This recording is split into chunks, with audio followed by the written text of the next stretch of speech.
Halo guys, pada kesempatan kali ini kami akan mengunjungi PT Daya Cipta Sarana. Ayo mari ikuti keseruan kami. Let's go. Let's go. Let's go.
Sore Bu, jadi kami di sini dari Universitas Multidata Palembang semester 7 dan saat ini sedang mengerjakan tugas akhir dari untuk MK Pendidikan Karakter dan Kompetensi. Ya. Jadi pada kesempatan kali ini kami akan melakukan wawancara terkait hard skill dan soft skill yang diperlukan untuk mengisi jabatan di perusahaan ini.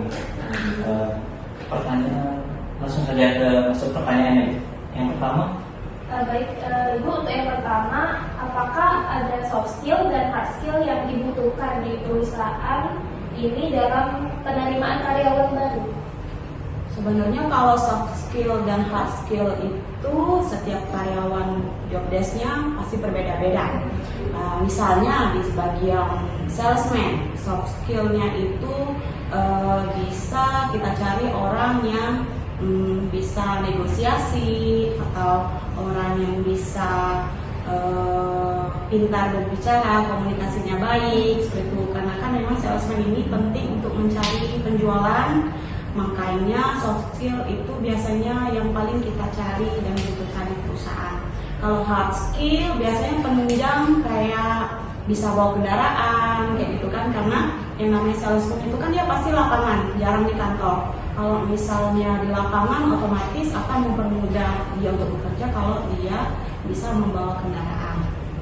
Kalau nggak bisa pasti akan cukup sulit. Begitu juga untuk jabatan yang lain kayak bagian accounting atau otomatis soft skill-nya harus bisa di bagian akuntansi. Mungkin orang komputer tapi dimasukkan di bagian akuntansi nggak bisa gitu kan. Jadi memang setiap divisi, setiap jabatan pasti dibutuhkan soft skill dan hard skill. Mungkin untuk hard skill-nya mungkin di mekanik kali ya. Ya, kalau mekanik otomatis hard skill-nya dibutuhkan dia harus paham soal mesin otomotif gitu kan. Kalau dia nggak paham gimana bisa menyelesaikan problem di motor gitu ya kira-kira. Pertanyaan yang kedua, kapan perusahaan ini didirikan? Udah lama ya, mungkin sekitar 1970 kalau nggak salah sampai sekarang. Ada cabang loh? Kita dulu ada ya, tapi memang seiring berjalannya waktu, persaingan sudah mulai ketat, sudah mulai banyak juga cabang-cabang kita yang sudah gitu. Tapi masih ada juga yang Yang pertanyaan ketiga Bu, bagaimana perkembangan bisnis perusahaan untuk kedepannya?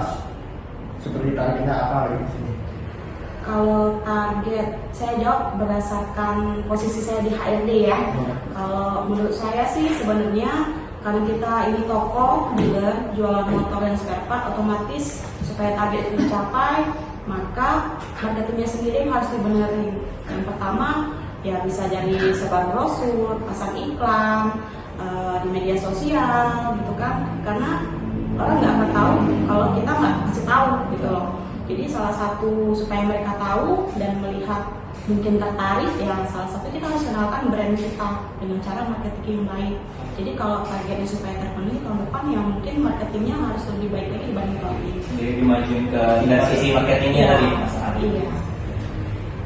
Jadi kalau depan ada bagaimana cara perusahaan mendukung pertumbuhan karyawan? Salah satu support perusahaan training ya, training karyawan. Jadi kita kayak ada mekanik, kalau yang namanya kendaraan setiap tahun pasti update. Kalau soft skill mekaniknya nggak diupdate, kita akan kalah sama yang lain gitu loh. Jadi memang training salah satu penunjang dari perusahaan untuk karyawan supaya karirnya lebih baik dan skillnya juga lebih baik. Pertanyaan terakhir Ibu, standar karyawan di perusahaan ini apakah sudah sesuai dengan pemerintah kayak UMP-nya? Sebenarnya kesejahteraan karyawan sendiri tergantung perusahaan ya. Dan kebetulan perusahaan ini memang sudah sesuai standar dengan undang-undang yang berlaku, baik secara gaji, asuransi kesehatan dari tenaga kerjaan ataupun kesehatan, begitu juga fasilitas-fasilitas lain yang ditunjukkan atau dirujuk oleh Disnaker, itu sudah kita penuhi sesuai dengan aturan yang berlaku. Sudah seperti kayak BPJS kesehatan, kerjaan, gaji juga sudah sesuai aturan dari pemerintah yang berlaku gitu ya. Kalau pemerintah naikkan, ya naikkan juga gitu ya. Terus juga jika ada lembur sudah kita bayarkan, segala macam itu sudah kita ikuti sesuai aturan yang berlaku. Cukup sih, paling itu aja pertanyaan dari kami Bu. Makasih ya Bu ya. Ya, sama-sama.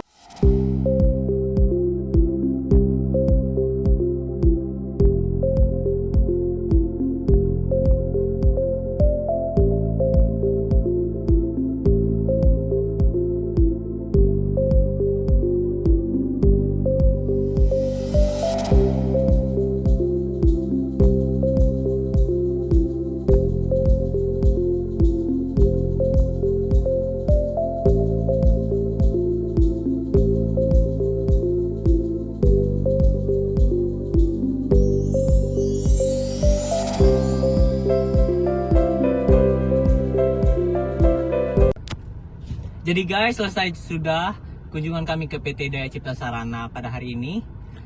Terima kasih dan jumpa lagi.